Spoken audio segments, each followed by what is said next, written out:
Radio.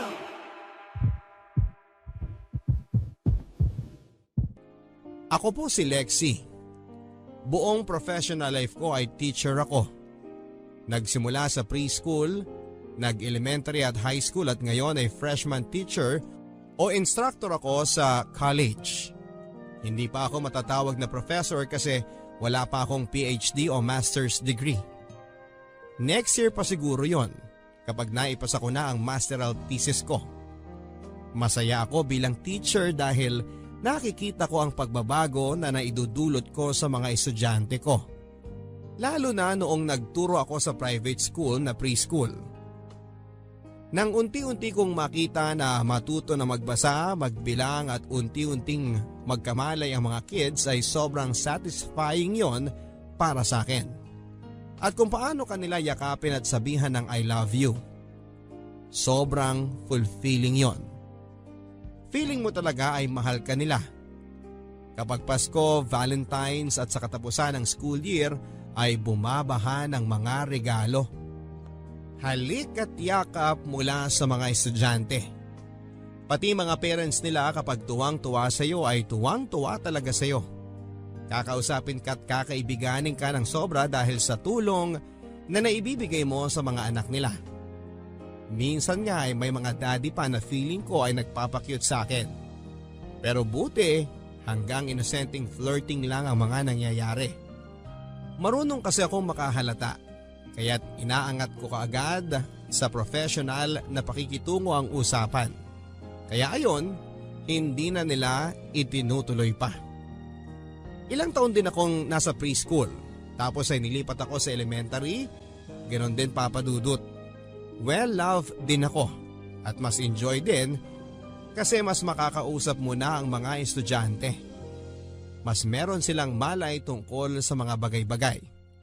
Pero may bigayan pa rin ang mga regalo kapag Pasko, Valentine at katapusan ng school year. Pagkatapos ng ilang taon ay sa high school naman ako. Iba naman ang fulfillment doon. Kasi nagbibinata at nagdadalaga na ang mga bata. So marami ng mga crush yan. Maraming nagiging heartbroken. Ang may mga problema sa love life ay nag-uusbunga na. Kailangan kapag high school teacher ka ay parang guidance counselor ka rin. Kasi alam mo na, mga teenager ang daming drama sa buhay. At sa high school ay naging close din ako sa mga estudyante ko. Ipinapakita pa rin nila ang pagmamahal sa akin. At sobrang pagiging expressive nila. Kasi nga mas may kamalaya na sila sa stage na yon. At hindi ba sa high school ay nabubuo ang pinakamalalim na friendships natin. Kaya sa high school ay damay din sa malalim na appreciation at friendship ang high school teacher. Kaya't ang high school reunion ay sobrang inaabangan natin. Dahil sa mga bond at pagkakaibigan na nabuo sa gitna ng gulo ng puberty ng mga estudyante. At dahil alam nilang papalapit na ng papalapit sila sa real world o totoong buhay ng college life. At ngayong nasa college na ako, sa totoo lang po papadudot ay namimiss kong magturo sa mga bata na estudyante. Lalo na sa preschool. Kasi doon, ikaw ang laging tama. Teacher ka eh. May feeling na ganon. Kasi open na open ang mga estudyante sa lahat ng mga sasabihin mo. Talagang sunod-sunuran sila sa iyo. Kasi ikaw lang talaga ang may alam ng tama at mali. Pero pag palaki sila ng palaki, paedad ng paedad, natututo na silang sumagot at mag-disagree at makipagdebate pa sa iyo kahit na teacher ka nila. Pero ngayong college instructor na ako ay malay ko namang ako ang magtatanong sa sarili ko kung ano ang tama at mali. Naalala ko itong lahat nang mag-usap kami ng high school principal namin, ang boss ko.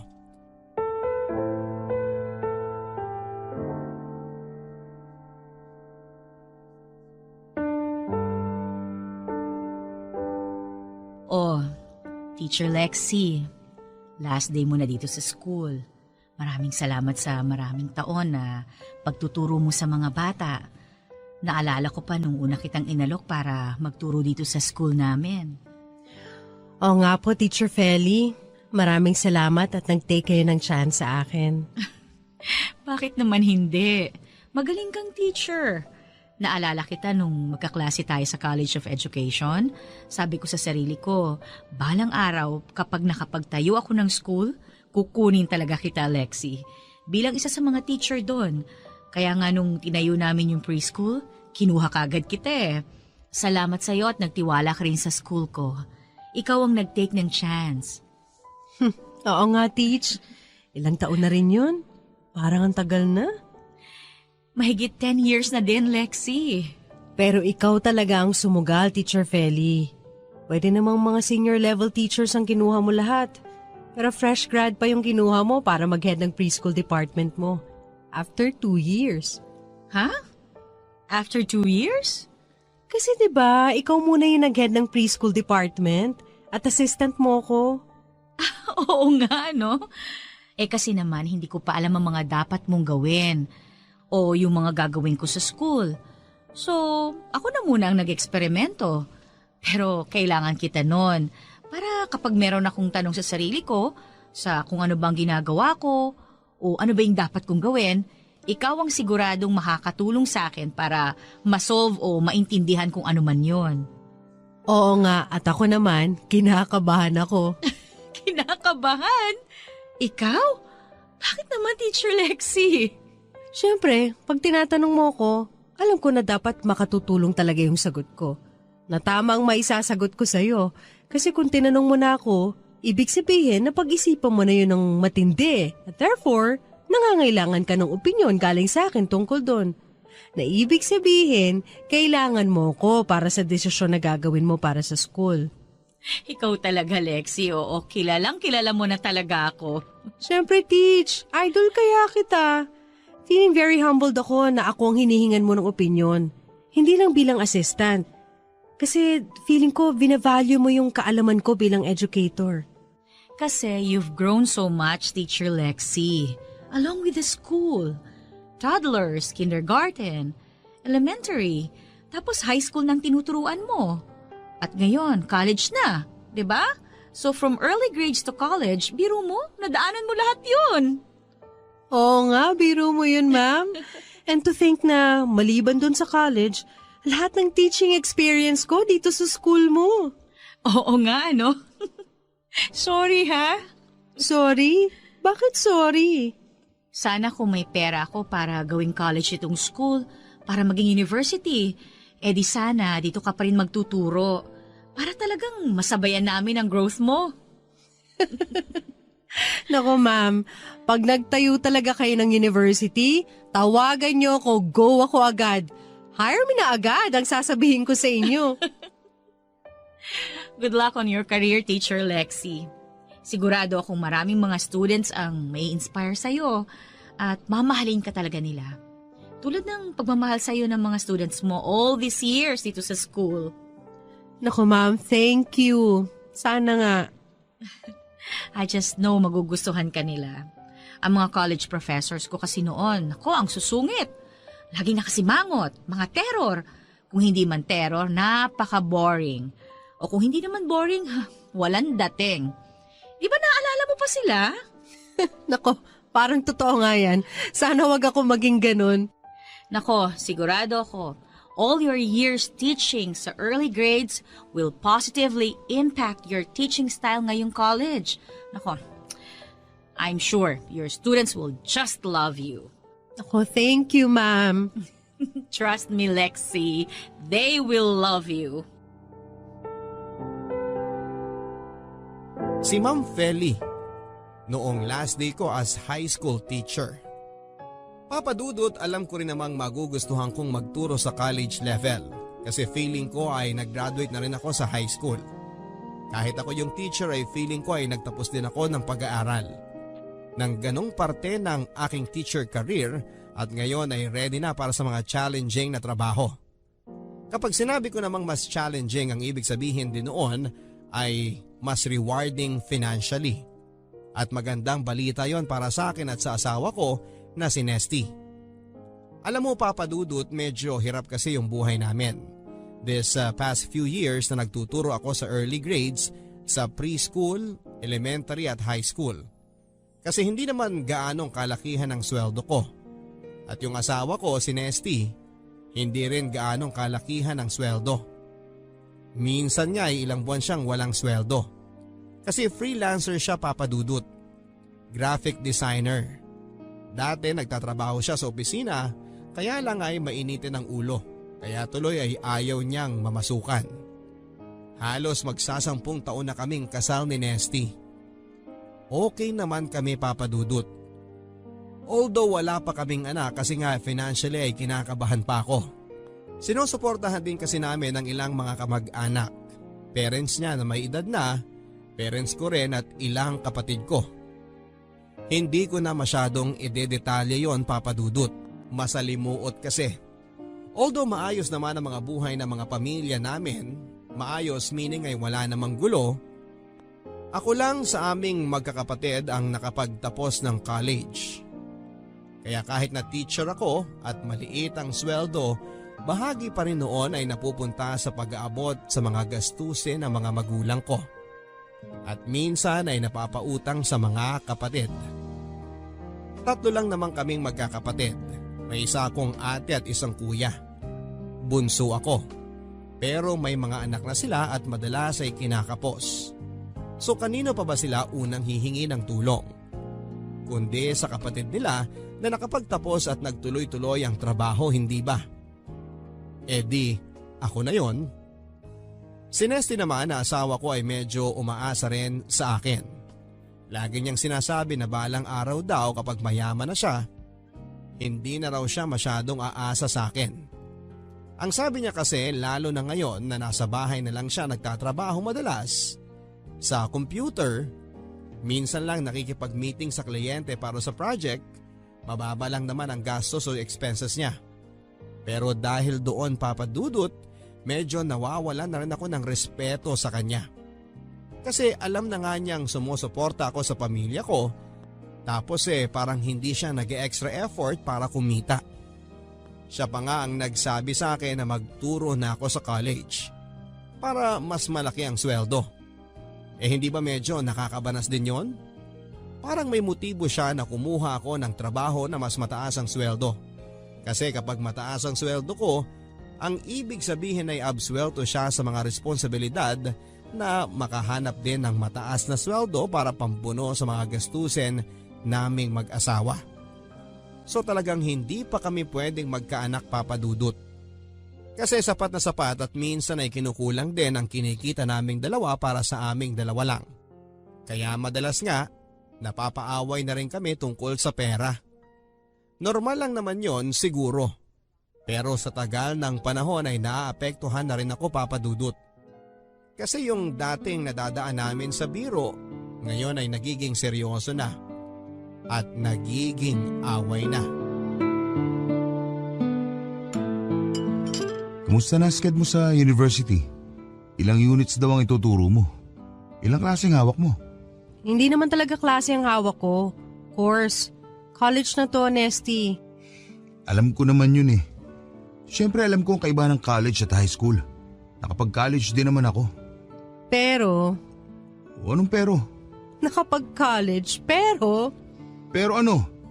Hindi nakapagtapos, ganon? Ikaw, ba't nagagalit ka na? Bakit hindi ako magagalit? Diba, biruan natin yun. Ako college, ikaw knowledge. Anong nakakatawa dun? Nesty, ano ba? Ano bang problema? Bakit mainit ulo mo palagi? Hindi ka ba natutuwa na magtuturo na ako sa college? Hindi ka ba natutuwa sa asenso ko? Malaking tulong sa atin to, hindi ba? Oo. Ganun naman pala eh. Nagtatanong lang naman ako tungkol sa sweldo mo. Mas malaki na sweldo mo, hindi ba? Oo nga. Kasi bala ko pumasada na lang. Masada? Oo. Pumasada na jeep. Jeep? Oo, papasada ng jeep. Dito sa atin. Nubaliches hanggang Blumentritt. Nesty! O bakit? Nesty, bakit yun na lang ang gagawin mo? Anong masama doon? Wala ka na ba makuha mga project? Yung dati mo mga contact, hindi ka na binibigyan ng trabaho? Pag namamasada na ako, hindi ko na kailangan ng mga contact. Hindi na nakasalalay ang kabuhayan ko, ang kabuhayan natin, sa mga racket-racket ko na ganyan. Pag namamasada na ako, tuloy-tuloy ang biyahe. Hindi naman nauubusan ng pasahero araw-araw eh. Tuloy-tuloy ang biyahe, tuloy-tuloy ang sweldo. Pero bibili pa muna tayo ng jeep, ganun ba? Oo, sandali lang yun pag regular ka na sumisweldo. Nesty, Bakit? Ano problema mo? magtuturo na ako sa college. Magiging professor na ako. Oo nga, ano ngayon? Anong kinalaman nun sa pagpasada ko ng jeep? Hindi pwedeng jeepney driver ang asawa ng isang college professor. Kaya nga bibili tayo ng jeep. Ha? Kapag sa atin na yung jeep, hindi lang ako driver. Jeepney operator din ako. Dahil hindi ako namamasukan sa kung sinong jeepney operator, nakukunin lang ang kinikita ko sa pamamasada buong hapon. At pag akong operator at may-ari ng jeep, sa akin ang oras ko kung kailan ako papasada. Kung sa Maynila nga ako kukuha ng prangkisa, baka pwede pa kitang sunduin dun. Isasabay ko sa tapos ng klase mo. Tapos sabay ka na sa akin pag-uwi. Hindi mo na problema ang pag-commute. Yan talaga ang gusto mo? Oo. Pasado ba sa'yo ang plano ko? Papa Dudut, hindi pasado sa akin ang plano ni Nesty. Bagsak na bagsak. Kung kailan naman ako magiging professor sa kolehiyo, ganun pang bibiglain niya ako ng asawa ko na magiging jeepney driver siya. Wala yon sa plano ko. At sigurado akong wala naman talaga yon sa plano niya nang magpakasal kami. Hindi man siya nakapagtapos ay matalino at may abilidad naman ang asawa ko. Kahit dati pa. Alam ko naman na meron siyang ibubuga. May talent naman siya, Papa Dudut, sa pagdidesenyo ng brochure at poster. At sa printing, hindi lang siya siniwerte sa mga napasukan niyang mga ahensya. Nang una kaming magsama ay mas malaki ang kinikita niya kaysa sa akin. Papa Dudut, sorry pero sasabihin ko na. Kung bala kong maging asawa ng driver, edi sana sinagot ko na yung tricycle driver na pumorma sa akin ng elementary school teacher pa lamang ako. Ang dami yata mga driver. Hindi ko nga mabilang sa daliri ng kamay ko na gustong makipag-date sa akin noon. Ang sabi nila kasi ay ang ganda-ganda ko raw. Biniro pa nga nila ako na artistahin daw ako. Pero lahat sila ay hindi ko pinansin. Tinatawanan ko lang lahat sila. Wala namang problema sa pagiging driver. Marangal na propesyon yon. Pero hindi ko kailanman nakita ang sarili ko na may asawa na driver. Tricycle man o taxi o truck o bus.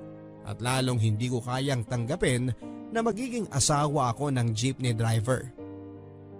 Sa totoo lang, simula ng pag-uusap na yon ay talagang na-turn off na ako sa asawa ko.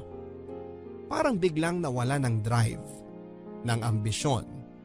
Parang nag-give up na siya na umasenso sa trabaho niya sa pamamagitan ng pagpapayaman sa abilidad niya sa computer graphics at disenyo.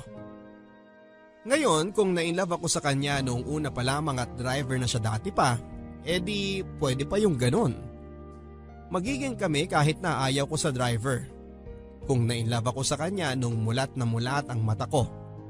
Naintindihan naman niya yon, hindi ba, Papa Dudut?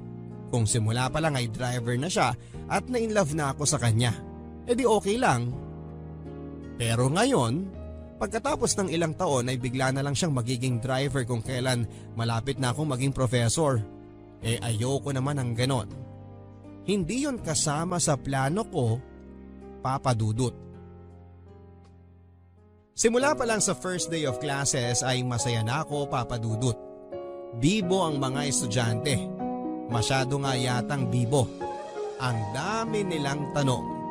Kung ang personality ng mga bata ay nakakatuwa noong maliit pa sila, mas lalo na ngayong nasa college na. Nagulat ako. Kahit na sabihing ako rin ay naging college student once upon a time, ay hindi ko na napredict na ganito ang magiging personalidad nila. Dahil ako naman ay hindi naging ganito nung college. Marami ang classes ko, Papa Dudut. Umaga pa lang, madaling araw umaalis na ako dahil ang unang klase ko ay alas 7 ng umaga. At ginagabi na rin ako hanggang sa alas 9 ng gabi. Napasabak ako talaga, Papa Dudut. Siguro ay nabilib sa akin yung coordinator ko at binigyan ako ng maraming mga klase na hahawakan. Medyo may kakulangan kasi ang mga teachers sa college level. So naparami ang trabaho na ibinigay sa akin. Kung wala ako sa klase, ang libre ko lang na araw ay Lunes at Huwebes. Nagche-check naman ako ng mga papers online. Puro online na kasi papadudot. Hindi na piniprint ang mga paper at project. Kaya kung hindi ako nakatutok sa mga klase ko, pagdating sa bahay ay nakatutok naman ako sa computer, nagche-check ng mga gawa ng estudyante ko. Kaya't ng unang mga buwan ay talagang nagkalayo kami ni Nesty.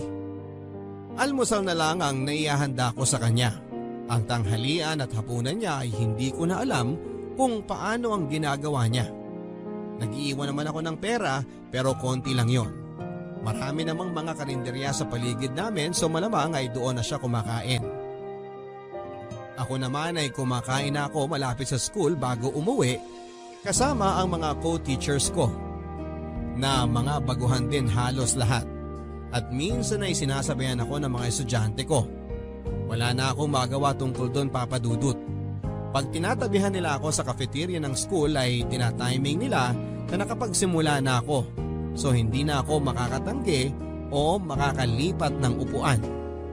Okay naman sila, Papa Dudut. Siyempre noong nagtuturo ako noong elementary at lalo na noong preschool ay sanay na ako na niyayakap ng mga estudyante ko. Minsan nga ay humahalik pa. Pero ngayong college, malay ko ba naman na meron ding iba na gano'n ang balak. Okay class, nabasa niyo na ba yung sinend ko na link sa online group natin kahapon?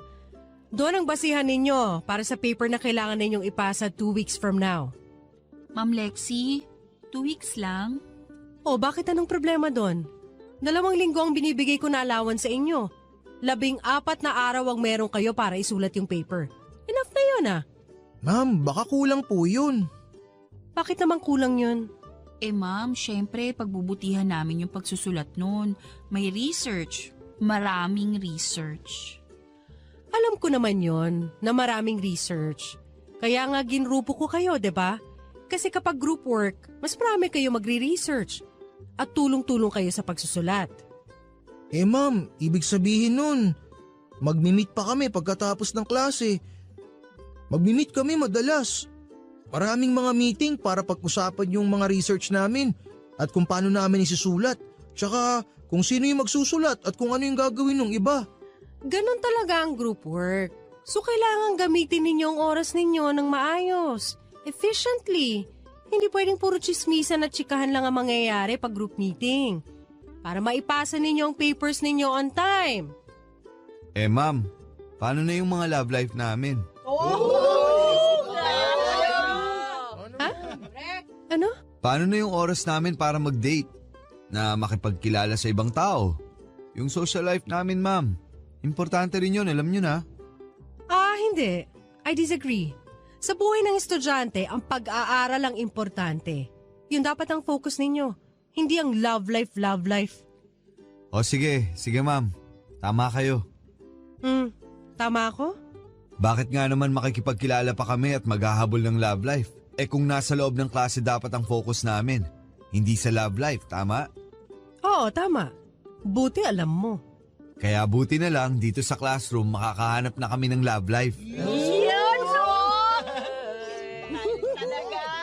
Hindi ko alam ang ibig mong sabihin.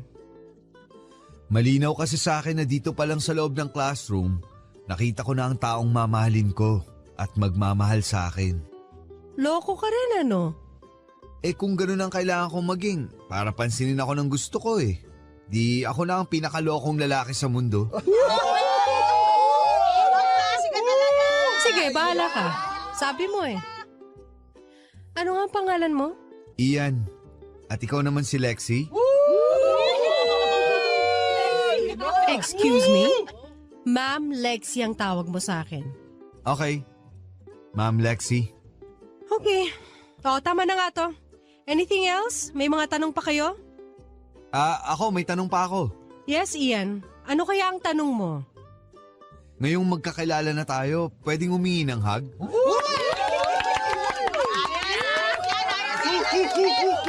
No! Walang hug! Okay, nagbabaka sakali lang naman. Naku, Papa Dudut. Hirap na hirap akong itago ang kilig ko. Si Ian kasi gwapo at matipunong estudyante. Isa sa mga pinakagwapo sa campus kung tatanungin mo ako at iba pang mga teacher na babae at mga bading. Kasi may mga beke rin syempre na nagtuturo doon. Sasabihin din nila na si Ian ang pinakagwapo, parang morenong version ni Dennis Trillo at mas matangkad. Pero sa tingin pa lang niya, alam mo nang pilyong bata, binata ito. Feeling ko ay may crush siya sa akin at feeling ko ay alam ng buong klase. Kasi lagi nilang ibinibida si Ian. Parang sineset up nila na pansinin ko siya. Kapag nagtatanong ako sa klase, minsan sinasabi nila na tawagin ko si Ian. Bino-volunteer nila kasi siya raw ang may alam ng sagot. Kasi siya raw ang may alam tungkol doon. Kasi si Ian daw ang lagi kong pinapansin naman, sinasabi nga nila na favorite ko raw si Ian. Sa totoo lang, Papa Dudut, ay hindi ko akalain na tutuksuhin ako ng mga estudyante ko ng ganon. Parang pinagtutulungan nila ako. Sasabayan nila ako sa koridor, kunwari ay tutulungan nila ako magdala ng mga libro at materials na mabigat. Una, tatanggi ako. Tapos pag pumayag na ako, biglang darating si Ian at siya na ang magdadala ng mga gamit ko. Ipapasa nila sa kanya. Kaya ayun, siya ang kasama ko maglakad papuntang faculty room. Ilang beses tong nangyari. At una sinasabi ko na ayoko ng ganitong pakulo nila at ni Ian. Pero pag tagal-tagal ay pumapayag na rin ako dahil mabigat naman talaga ang mga dala ko. Kaya dahil dito ay nagkakausap kami ni Ian. Kahit nga nung simula na niya akong tawagin na Lexi ay hindi Ma'am Lexi, ay hindi na rin ako nagprotesta pa. Kasi ang ganda ng boses niya at ang pagkakabigas niya ng pangalan ko. Ang tweetams ko, no, Papa Dudut? At pagkatapos ng ilang beses na makasabay ko si Ian sa koridor, nauwi ang usapan mula sa small talk tungkol sa klase at mga papers at napunta na sa ibang mga bagay. Mga personal na bagay na walang kinalaman sa classroom. Ito yung mga bagay na kapag nasimula nang mapag-usapan ay alam mo nang nag-iiba na ang usapan. Magbabago na ang dynamic o pakikitungo namin sa isa't isa. Hindi na ito bilang estudyante at guro o pupil at professor. Pero magiging usapan na lang ng dalawang tao na may buhay na normal. Na may pangitain at pangarap at may mga tumitibok na puso at isipang umiikot. Na kadalasan ay nag-aaway at nagkaka-conflict sa isa't isa. Hindi ba lagi nalang sinasabi na nag-aagawa ng puso at isipan natin para sa atensyon? Na nagtatag of war ang dalawang ito, ang puso at isipan. At lagot ka kung ang puso ang mananalo. Ganon ang mangyayari pag ang usapan ay nauwi na sa personal na mga bagay. Lalo na para sa akin na isang guro at sa isang estudyante na aminado naman ako sa sarili ko, noon pa lang ay naa-attract na ako sa kanya. Naku Papa Dudut, tuwing maiiwan kami sa koridor sa school na naglalakad ay eto na ang usapan na kinakabahan akong mangyari sa aming dalawa. At ayun, nangyari na nga. Ma'am Lexi, Yes, Ian? matagal na kayong kasal, no? Matagal na rin, Ian. Masaya naman kayo. Excuse me? Private ng tanong mo, ah. Sorry, Lexi. Masaya naman, Ian. Uy, ang private din ang sagot mo, ah. Nagulat ako. Ganun eh. Lumabas na agad yung sagot ko. Itatago ko pa ba? Ilang beses mo na akong sinasamahan dito sa school na dala-dala yung mga gamit ko. So, naisip ko na mabigat yung tanong mo, edi ibibigay ko na rin sa iyo yung mabigat na sagot ko sa katanungan mo. Oo nga. Para gumaan ba? Parang gano'n na nga. Bakit? Mabigat ba para sa'yo? Medyo. Siguro. Ewan ko. Basta. Normal na tao lang naman tayo lahat, diba? Lahat naman tayo may pinagdadaanan. Pero atin lang yon, ha? Kahit sa mga co-teachers ko, hindi ko kinukwento yon. Alam nilang lahat, or at least ina-assume nila na happily married ako. Siguro walang nagtatanong sa'yo. Siguro nga. Lahat sila alam kung paano rumispeto at dumistansya. Sorry. Pasensya na ha. Ako kasi ayokong dumistansya eh. Anong ibig mong sabihin? Hindi mo pa ba nahalata, ma'am? Ian. Yes, ma'am? Ian. Yes, ma'am. Bakit bigla mo akong tinatawag na ma'am ulit? Ha? Kanina lang tinatawag mo na ako na Lexi. Ma'am. Lexi. Tama. Ian. Ma'am. Lexi? Tinatanong mo ba ako kung nakakahalata ako? Yes, ma'am. Ay, sorry. Lexi. Yes, Lexi. Ang tanong ko naman sa'yo, ikaw ba hindi nakakahalata? At doon na nagsimula, Papa Dudut. Nagka-affair na kami ng estudyante ko. Alam ko na hindi dapat yon. Pero mahina ako at hindi ko kayang tumanggi. Ano ang gagawin ko, Papa Dudut? Hindi ko naman pinilit si Ian at hindi rin niya ako pinilit. Pareho naman naming ginusto yon. Ang importante lang ay itago namin at marunong kaming magdala. Simula noon ay hindi na kami nakitang magkasama sa campus. Parang hindi na kami magkakilala sa klase. Sinabi ni Ian sa mga kaklase niya na talagang tinanggihan ko siya at sinabing itigil na niya ang pagpapakyut sa akin. Nagalit daw ako at naniwala naman yata sila. Tumigil na ang tuksuhan, Papa Dudut. Ang hiyawan at ang pagpapakyut at mga setup. At syempre mas kumonti ang oras ko sa bahay. Mas late akong umuwi. Inuumaga pa nga madalas. Madalas kapag libre ako sa susunod na araw, Lunes o Huwebes ay doon ako umuwi. Bandang tanghalian. Syempre si Nesty nagsususpetsya na rin na merong nangyayari na hindi niya maipaliwanag. Kaya ayon, ako ang hinahanapan niya ng paliwanag. Mas madali kasi kung inuumaga ako para hindi na kami magkaharap ng asawa ko. Pag dumarating ako, tulog na siya. At pag aalis ako, kung hindi man siya tulog, ay wala siya sa bahay o busy na may kausap sa internet na kliyente tungkol sa project. Madalas naman ay talagang tinatakasan ko na siya. Magugulat na lang siya na wala na ako sa bahay at hindi ako sumasagot sa mga text niya.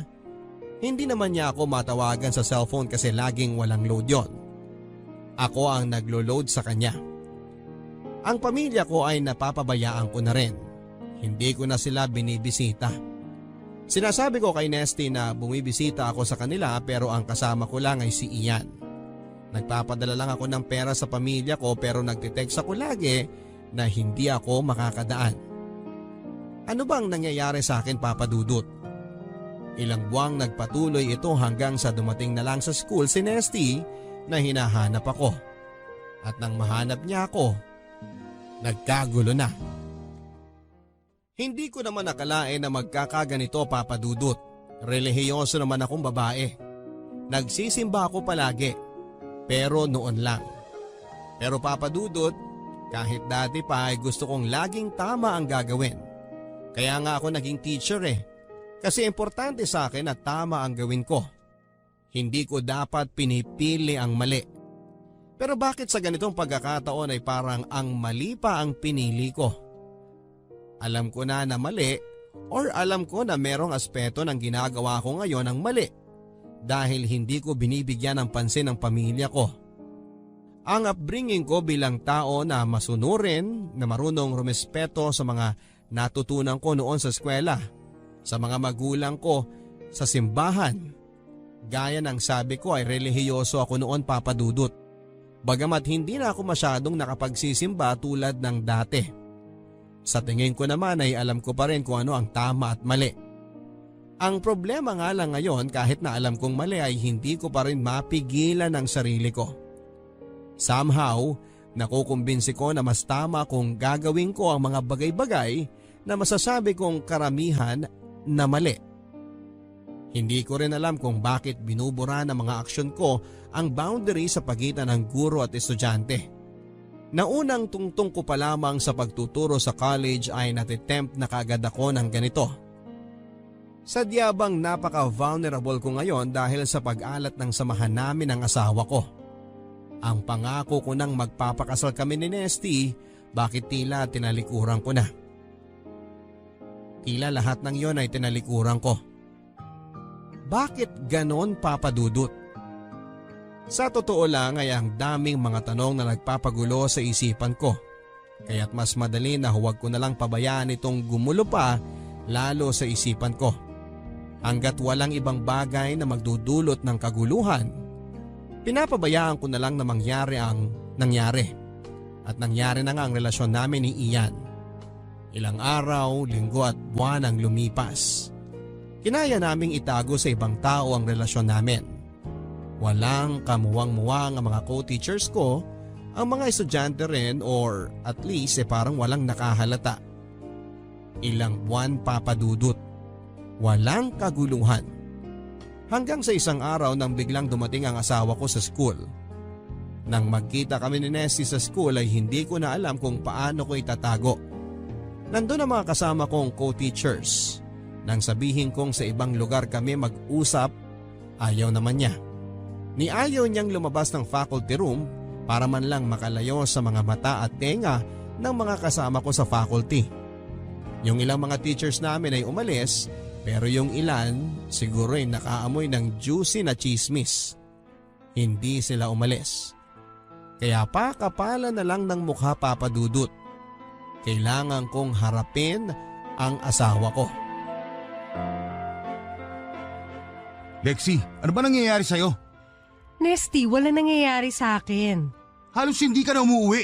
Hindi na kita nakikita. Pinapabayaan mo na ako. Dati, puro ka kwento tungkol sa trabaho mo. Alam ko mga ginagawa mo. Pero eto ngayon, dumidistansya ka sa akin. Ano ba pinagkakabala mo? May tinatago ka ba? May iba ka bang inaatupag? Magsalita ka! I'm sorry, Nesty. Sorry ka? Talaga? I'm sorry pero hindi kita kakausapin kung ganyan ang tabas ng dila mo. Nandito ka sa school, pumunta ka na lang bigla. Na hindi ko alam kung paano ka nakapasok tapos bigla mo akong pagsasalitaan ng ganyan. Na parang may kung ano akong kasalanan sa'yo. Kung ano man ang pwede kong isagot sa'yo. At pwede naman ako talagang sumagot. Pagmumukha ko may kasalanan talaga dahil lang sa tono ng pagtatanong mo. May lalaki ka siguro, no? Siguro may iba ka na. Excuse me. Huwag mo kong akusahan ng mga ganyang bagay. Nanguhula ka lang at ngayon kailangan kong i-defend ang sarili ko? Ikaw ang nag-akusa. Ikaw ang magbigay ng patunay. Wala akong kailangan sabihin sa'yo. Hindi ko kailangan magsabi ng kahit ano. At unang-una, hindi ka dapat nandito. Pinapahiya mo ko sa mga co-teachers ko. At siguradong kakalat to sa school. At malalaman ng ibang mga tao na mga estudyante ko. At makukompromiso ang integridad ko bilang guro nila. At ako pa ang mali? Ako pa? Ano bang ginawa ko sa'yo, Lexi? Wala kang ginawa. Sino ba dito ang kalaguyo mo, ha? Marami ka pa sinasabi para lang itago ang kabulustugan na ginagawa mo. Sino dito sa mga co-teacher mo kinakasama mo at hindi ka na umuwi ng bahay? Ha? Sino? Excuse me, sir. Please, umalis ka na. Hindi kailangan ng university na to ang mga dramang ganito. Wala kaming pakialam o wala kami sa lugar para makialam sa pribadong buhay ng mga ibang tao sa faculty o ng student body. Lalo na pag hindi naman naapekto ng trabaho at ang tuluyang pag-aaral ng mga estudyante. Sa pagkakaalam naming lahat, mabuti at epektibong guro ang asawa mo. Kung asawa mo nga siya. Asawa ko siya! O sige, sabi mo eh. Pero dapat ka nang umalis. Nandito na ang security oh. Tinawag ko na sila habang nagbububula ka kanina. Kaya please, sumama ka na sa kanila. Lexi, hindi mo pwede gawin sa akin to. Ano bang ginawa ko sa'yo? Bakit ayaw mo akong kausapin? Sir, please, sumama ka na sa kanila. Sir, sumama ka na ho sa amin. Nesty, please sumama ka na sa kanila. Sabihin mo muna sa akin na hindi totoo ang sinasabi ko. Na wala kang balak na iwan ako. Na mahal mo pa ako. Na walang ibang lalaki sa buhay mo. Ma'am, pwede po bang doon nyo na lang sa office nyo to ituloy? Sir, kung hindi kayo sasama at kung magpapatigil pa kayo, talagang papa-aresto na namin kayo. Bitawan niyo ako! Disturbing the peace na po ito. Nesty, hindi totoo mga sinasabi mo. Walang ibang lalaki sa buhay ko. Mahal mo pa ba ako? Huwag na natin dito pag-usapan yan, Nesty. O sige sir, parang yun na yung sagot na hinahanap ninyo. Alis na po tayo. Lexi! Lexi! Ba't mo nagawa sa akin to? May lalaki ka nga! Nagsisinungaling ka! Nagsisinungaling ka! Hindi mo na ako mahal! Walang iya ka! Tinagurihan ka pa naman, teacher! Paano mo nagawa sa akin to?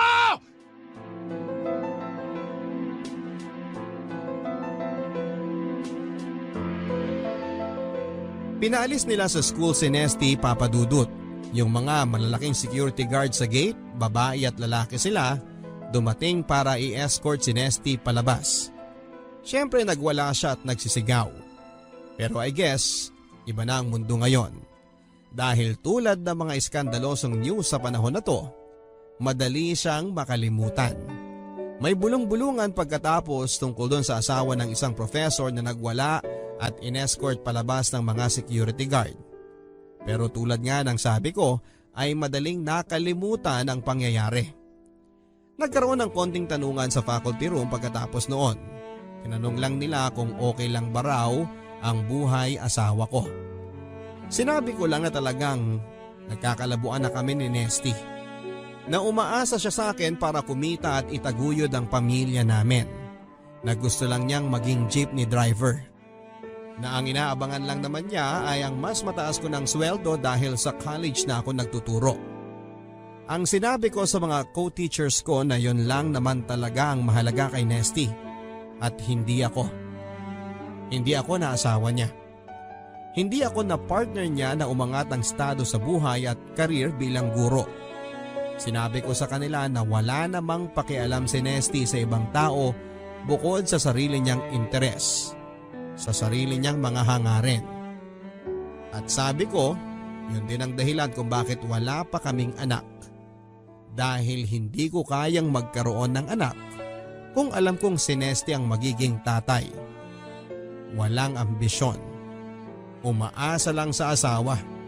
Hindi sumusuporta sa asawa niya. Nagsinungalin ako, Papa Dudut. Talagang dinagdagan ko ang kasinungalingan sa kwento ko. Totoong nagkakalabuan na kami pero mahal din naman ako ni Nesty. Pero totoo naman na hindi ko gustong magkaanak sa kanya dahil ayaw kong may ganong pagmamanahan ang magiging anak ko. Pero sinabi ko kay Nesty na mahal ko pa rin siya. Naging malamig ang samahan namin pagkatapos pero hindi rin ako himawalay sa kanya. Hindi ko kasi kayang gawin yon dahil kung ginawa ko yon, lalong magsususpecha ang faculty. Mas mabuti nang panatilihin ang ganong estado ng kasal namin kesa humiwalay at magkaroon pa ng kung anong kwento na dapat kong ilahad sa kanila. Ang importante na lang sa akin noon ay kung paano ko maipagpapatuloy kung ano ang meron kami ni Ian. Hindi ko alam, Papa Dudut, kung bakit. Pero siya na ang nakikita kong kinabukasan ko. Alam kong mali pero dito na ako tutungo. Kaya't biglang gulat ko na lamang nang kausapin ako ni Ian pagkatapos ng isa naming pagtatagpo. Lexi, matatapos na ang taon. Oo nga. Salamat matatapos na ang school year na to. Bala ko lumipat ng course, Lexi. Talaga? Anong course? Lilipat din ako ng campus. Anong ibig mong sabihin? Agriculture sa Los Baños. Ian, paano na tayo? Lexi. Pwede ako magturo dun sa Los Baños. Lexi. Madali naman mag-transfer doon. Actually, maganda nga doon. Maaliwalas. Preskong-presko ang hangin. Pwede tayo magrenta ng apartment na off-campus. Ako na bahala. Kaya ng sweldo ko naman yun eh. Maliit lang ang renta doon sigurado. Nakapag-boarding house na yung kakilala ko sa Los Baños. Mura lang talaga. Dito lang naman sa Manila sobrang mahal ng renta ng mga bagay-bagay. And ang balitaan ko, maraming bakante sa faculty nila. General education naman ang tinuturo ko, so pasok pa rin ako doon. Teka, mag-email na kaya ako ngayon habang maaga. Para umandar na, mag-apply na ako agad-agad para pagdating ng June, o kahit summer pa lang, makapagturo na ako doon. Lexi, ano ba? Bakit? Anong problema? Ito na nga ako, inuunahan na kita para smooth ang transition natin doon sa Los Baños. Aba, malaking move yata yun. So mabuti pa, asikasuhin na natin ngayon bago pa tayo lumipat doon. Lexi, hindi tayo lilipat doon. Ako lang. Hindi tayong dalawa. Mag-e-enroll ako doon. Magta-transfer ako ng course. At ikaw, hindi ka susunod sa akin. Hindi ka magiging faculty doon. At lalong hindi tayo magsasama sa loob ng isang apartment sa campus. kung sa labas ng campus? Kahit sa loob o labas ng campus, hindi tayo magsasama. O sige, madali naman magpunta sa Los Baños. O di kaya, bibisitahin na lang kita pag weekend. Madali lang yun. No, Lexi. Anong no, Lexi? Tapos na to. Anong tapos? Tapos na. Hindi mo ba nakukuha yun? Hindi ba teacher ka? Bakit ang hirap mong umintindi? Tapos na ang relasyon natin. Ayoko na.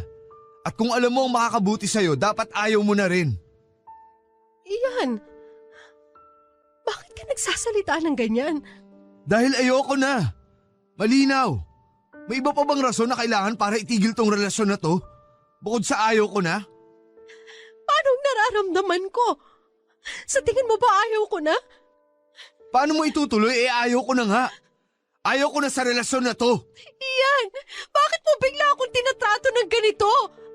Ilang buwan na nating inaalagaan to. Ilang buwan kong tinaya ang reputasyon ko bilang teacher sa college. Sa panahon na ginugol mo para sa UIN ako pagkatapos ngayon, buong-buo ko nang binibigay yung sarili ko sa'yo, bigla mo ako isasantabi na lang at itatapon na gano'n-gano'n na lang. Yes, ma'am. Tapos na ang lesson. Tapos na ang school year. Isang sem lang naman tayo nagsama talaga. Kung bibilangin mo, di ko rin naman akalain na tatagal tayo ng ganito. Iyan, huwag ka magsalita ng ganyan. Alam ko pareho tayo ng nararamdaman. Hindi mo pwedeng ipagsinungaling yun. Nararamdaman ko rin na minahal mo ko. Ramdam na ramdam ko yun. Oo, minahal din kita. Totoo naman yun. Pero hindi na dapat ito magpatuloy. Bakit? Ano to? Bigla ka nagkaroon ng konsensya? Please, tama na ang drama na to, Lexi. Huwag na nating dagdagan ng drama. Anong drama? Bakit? Naghiwalay ba kayo ng asawa mo? Bakit hanggang ngayon nagsasama pa rin kayo? Pagkatapos ninyong mag-away sa faculty room at pagkatapos mong sabihan ng mga co-teacher mo na patay na ang relasyon nyo, bakit hanggang ngayon sa kanya ka pa rin umuwi? Dahil kahit ano mangyari, kasal pa rin kami. Hindi ko basta siya may hiwalayan at mas madali para sa akin na magsinungaling sa kanya kaysa sasabihin ng totoo at malagay pa sa kapahamakan ng sarili ko. Dahil kung nalaman niya ang totoo, baka mapatay pa niya ako. Buti nang ganito, nagtatago tayo. Mas gusto mong nagtatago tayo? Magaling naman tayo magtago eh. Ayoko nang magtago, Lexi! At kung pipilitin mo pa akong magtago, itigil na natin ang relasyon na to. Ang hindi ko maitago ngayon, ang katotohanan na hindi na kita mahal. Hindi mo na ako mahal? Pero bakit mo ko sinuyo? Alam mo naman ang kabataan, mapusok. Na-attract ako sa'yo. Totoo yun. Pero yun lang yun. At na-develop ako. At naging seryoso. Pero tulad ng maraming bagay, lumipas din siya. Tumagal ng kaunti, pero lumipas pa rin. Kaya Lexi... Huwag mong sabihin. Please! Huwag mo akong hawakan. Huwag mo sabi akong hawakan. Hanggang dito na lang. Pagkatapos noon ay ilang beses na lang kaming nagkita, Papa Dudut. Pero feeling ko ay napipilitan na lamang si Ian sa akin. Dahil naaawa siya siguro. O dahil hindi niya lang alam kung ano ang mangyayari kung bigla na lang siyang hindi magpakita sa akin. Baka feeling niya ay magwawala ako. Mag-iiskandalo. Alam ko kasi kung saan siya nakatira. Kilala ko kasi ang mga kaklase at kabarkada niya. At halata niya na parang masisiraan na ako ng bait. At hindi ko siya masisisi kung iniisip niya yon. Kasi talaga namang halos magwala na ako. Nagsimula akong uminom, mag-isa, ang bag ko ay laging may lamang alkohol at nagsimula akong manigarilyo. Sa university ay merong freedom wall sa website kung saan ay kahit sinong ay pwedeng magsulat ng saloobin nila. Anonymous, walang makakaalam kung sino ang nagsulat. Mga estudyante at faculty, mga trabahador ng university pwedeng magsulat doon. Kahit mag-rant o maglabas ng samaan ng loob ay pwede mo dong ilagay nang hindi mabubuking kung sino ang naglagay. Protektado ang privacy mo. Kaya ayun, sulat ako ng sulat doon. Parang mga blind item, mga hugot lines. Huwag papatol sa lalaking mahiling magpa-cute dahil ang cute ay ika-cut off ka sa buhay mo. Mga nonsense na ganon, Papa Dudut. Minsan talagang kapal mukha nang nilalagay na mahal kita, bakit mo ko iniwan? Parang title ng kantang kasuklang-suklamang titulo. Alam kong kailangan kong maisaayos ang buhay ko pagkatapos noon. Talagang bagsak na ang pagkatao ko, Papa Dudut. Si Nesty talagang dumidistansya na rin sa akin. Parang ilang buwan na kaming hindi nag-uusap. Walang pakialamanan.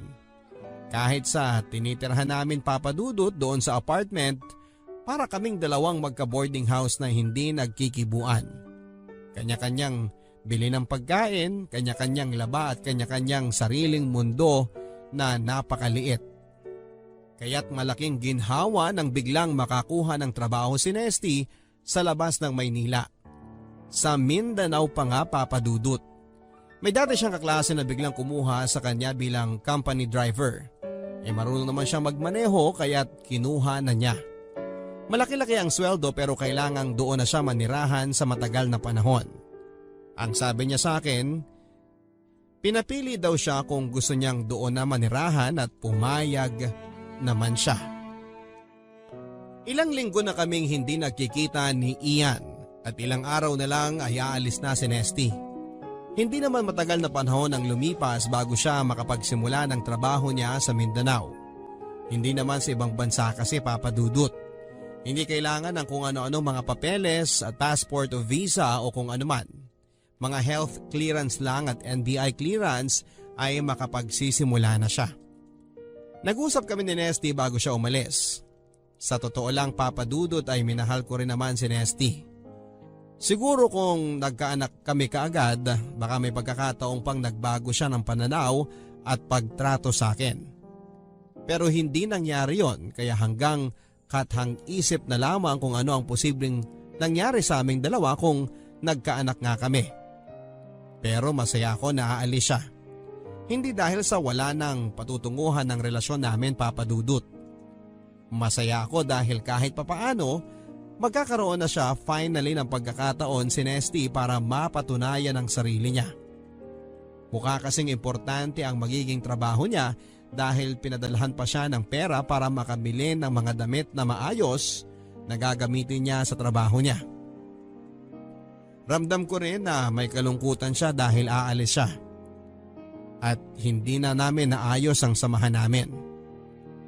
Siguro iniisip niya na sana hindi na lang kami nagpakasal, na sana ay nagsama na lamang kami tulad ng sinasabi niya noon. Na sana ay hindi na lang siya nakinig sa akin dahil sinabi kong gusto ko syempre ng kasal. Bakit? Kasi relihiyoso nga ako, hindi ba, Papa Dudut? Mahalaga sa akin yon, or at least ay mahalaga noon. Dahil sa pakikipagrelasyon ko kay Ian, siguro ay napatunayan ko na hindi rin mahalaga yon, ang sakramento ng kasal para sa akin. Sa amin ni Nesty ay naging importante yon, kaya't importante na magkausap kami bago siya umalis. Hindi na ako naiyak, Papa Dudut. Nagpapatawa pa nga ako . Ginamitan ko pa nga siya ng mga linya na ginagamit din sa akin ni Ian. Ebidensya siguro na talagang hindi ko na siya mahal. O hindi na ako nanghihinayang na mawalay siya sa buhay ko. At ako sa buhay niya. At kung talagang mahal ko pa siya ay maghuhunos dili akong bitawan sa kanya ang mga salita na galing sa lalaki na naging kalaguyo ko habang nagsasama kaming mag-asawa. Minsan talaga, Papa Dudut, nakakagulat kung gaano katigas ang puso ko pagdating kay Nesty.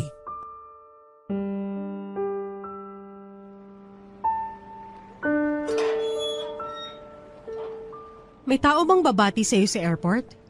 Meron. Hindi ko siya kilala pero meron daw placard na may pangalan ko. Wow, galing naman nun. Congrats, Nest. Biro mo yun, para kang sikat na celebrity na may susundo pa. May placard na may pangalan mo. Lexi. Paano kung may magpanggap na ikaw tapos agawin yung sundo mo? Paano na yun? Lexi, mahal kita. Please, Nesty, wag dito. Saan pa, Lexi? Kailan ko pa sasabihin ulit? Hayaan mo, ito na yung huling beses na maririnig mo sa akin yan. Hindi mo na ako makikita ulit. Huwag ka namang ganyan. Hindi mo o gusto umalis? Hindi sa ganon. Gusto mo na akong umalis talaga? Gusto kong maging mabuti ang trabaho at buhay mo. Kahit wala na ako sa buhay mo. Hindi ko naman ginusto na maging ganito tayo eh. Lexi, dati naman ang ayos ng samahan natin, hindi ba? Maayos, Nesty. Pero may mga bagay na lumilipas talaga. Please, Lexi. Ipaglaban mo naman ng kaunti ang naging samahan natin. Baka naman may pag-asa pa. Kung maniniwala ka lang, malalaman mo na para sa akin, mahal na mahal pa rin kita at handang ipaglaban ang relasyon natin. Nesty, please. Please ano?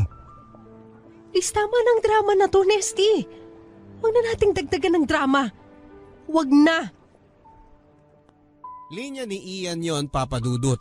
Hindi masarap marinig galing sa kanya. Pero masarap ibitaw. Lalo na noong sa akin galing at patungo sa iba. Kaya ayon, umalis na si Nesty. Humahagulhol na sumakay sa taxi. Medyo maliwanag na rin ang langit noon kaya may mga kapitbahay na gising na at nasa kalye na. Malamang ay nakita nila ang pag-uusap namin at ang paghagulhol ni Nesty. Nakakahiya, Papa Dudut. At hindi ko alam kung bakit mas nahihiya ako sa paggawa ni Nesty kesa sa pagkakaroon ko. Isang babaeng may asawa at halos isang propesora na sa kolehiyo ng isang relasyon sa estudyanteng hindi hamak na mas bata sa akin. Pero muntik na akong mahiya ng isang araw ay kausapin ako ng kakilala ni Ian. Si Weng. Talagang doon ako napilitang harapin kung ano ang ginagawa ko. Isa itong kakilala mula sa nakaraan niya. Isang nakaraan na wala akong kamuwang-muwang na nangyari pala. Bigla na lang niya akong tinawagan. Wala siya sa contacts ko at sinabing pupuntahan daw niya ako. Dumating siya sa apartment bago ako pumasok sa school. Nagulat na lamang ako at nandun siya. Kahit na hindi ko ibinigay sa kanya ang address ko. Sige, upo ka. Nagtataka ka siguro kung paano ko nalaman ang telepono at address mo. Oo nga. Hindi kita kilala. Pero kilala kita. Ilang beses kitang sinundan mula sa school hanggang dito sa apartment mo. Ha? Bakit? Inoobserbahan ko kayo ni Ian. Kilala mo siya? Estudyante ko siya dati. Nung high school pa lang siya. Teacher ka niya. Grade 11, chemistry. Paano? Sinuyo niya rin ako. Noon pa man, simpatiko na si Ian. Malaking bulas, parang hindi minor de edad kung umarte. 17 pa lang siya noon. At naging kayo? Oo. Tumagal kami ng 2 taon. Hanggang maging first year college siya. Naghiwalay rin kami. At ngayon? Dapat malaya na kaming maging kami ulit. Kung hindi ka lang pumasok sa eksena. Ha? Anong ibig mong sabihin? Ngayong nakaraang taon, magkikita kami sana ulit. Pagkatapos ng matagal na panahon. Naging mainit na balita kasi kaming dalawa. Kumalat ang mga chismis. Maraming nakakita sa amin na magkasama. Nakarating to sa mga parents ng school na merong isang estudyante na naging jowa ng isang member ng faculty. Kahit nag-graduate na si Ian noon, kilala pa rin siya ng mga parents at admin. At ang girlfriend niya na teacher ay nagtuturo pa rin sa school ng mga anak nila. Kaya't pinaalis nila ako sa school. I'm sorry, pero hindi ko alam ang kwentong to. Kaya naghiwalay kami ni Ian. Nangako kami na magbabalikan kami pag hindi na mainit ang mga mata ng tao at pag meron na akong ibang trabaho. Sabi ko sa kanya, huwag na kaming magbalikan. Baka doon na natatapos ang kwento namin. Pero mapilit siya. Kami na raw ang para sa isa't isa. At pagkatapos ng ilang taon, mangyayari na dapat yon. At magkakabalikan kami. Kaya lang dumating ka. Gaya ng sabi ko, hindi ko alam ang lahat ng ito. Bakit ba dumating ka pa sa buhay namin? Sinira mo ang mga plano namin. May asawa ka na. Ako, wala. Kaya malaya kaming magkaroon ng relasyon ni Ian. Pero sinuyo niya ako. Alam mo naman kung gaano kasimpatiko si Ian. Nahulog ako sa kanya. Pero may asawa ka na! At hindi mo dapat siya pinatulan pa!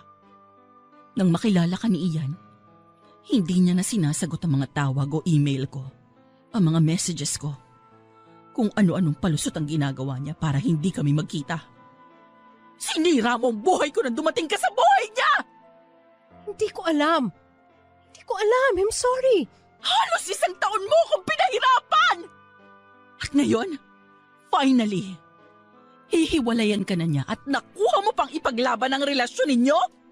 Bitawan mo na si Ian! Ayaw na niya sa'yo! Hindi mo ba nakukuha yon? Alam ko. Eh bakit ayaw mo pa siyang hiwalayan? Kasi mahal ko siya. Alam mo rin kung ano ang pakiramdam na yon. Oo, alam ko. Itinaya ko ang pagiging teacher ko doon. Iniwan ko ang pagtuturo para sa aming dalawa. Ikaw ba? Kaya mo bang itaya ang pagtuturo mo? Naghiwalay kami ng asawa ko. Iniyakan ka ng asawa mo! Nakita ko siya. Yun yung araw na dapat pupuntahan kita. Pero nagkataon na yun din ang araw na paalis ang asawa mo papuntang airport. Maaga ako dadaan dahil papunta ako sa trabaho. Itinapon mo ang relasyon ninyo ng asawa mo dahil lumandi ka sa estudyante na ayaw na sa'yo! Hoy! Teacher ka rin niya! Kung lumalandi ako, mas nauna ka pa sa akin! Huwag ka nagmamalinis-linis dyan! Pupunta ka rito sa pamamahay ko at sisigaw-sigawan mo ako ng ganyan? At kung umarte ka, akala mo kayo ulit ni Ian? Hindi pa kami tapos ni Ian. Pag matauhan lang siya, babalikan niya ako. Matagal na kayong wala. Kami, sariwa pa ang pagsasamahan namin. Hindi pa uli ang lahat para sa amin ni Ian. Hanggat hindi pa siya lumilipat ng course at ng campus, pwede pa magpatuloy kaming dalawa. Bakit nasabi mo babalikan kanya at pagiging kayo ulit? Anong ebidensya mo?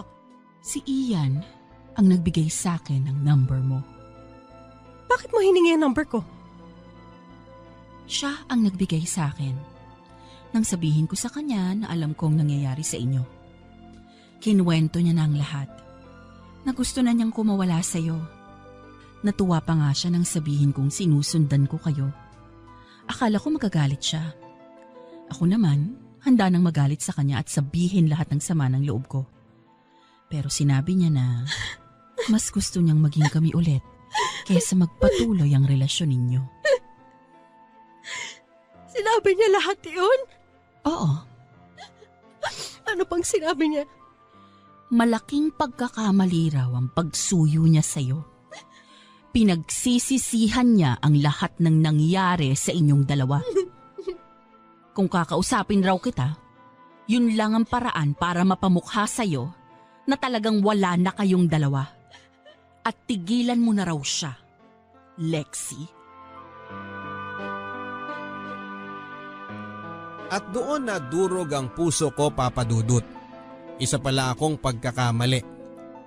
Ako na pumili na ipagpatuloy ang isang mali na bagay at kumbinsihin ang sarili ko na tama ito.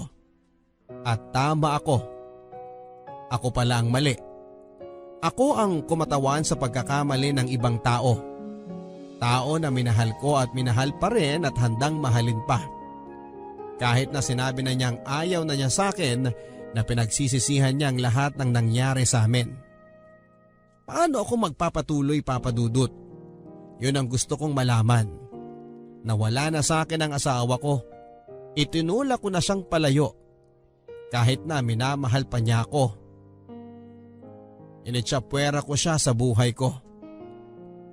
Ayaw na rin sa akin ang minamahal ko na kapalit sa asawa ko. Ititigil ko na ba ang kabaliwang ito? Matututo na ba ako sa leksyon sa nangyaring kaguluhan sa aming dalawa? Puro mga mali na ang mga desisyong nagawa ko. Kailangan ko ng tulong para malaman kung ano talaga ang tama o mali. Kahit isang guro ako ay hindi ko naman kayang turuan ang sarili ko o pag-aralan ng sarili ko kung ano ang tama at maling desisyon.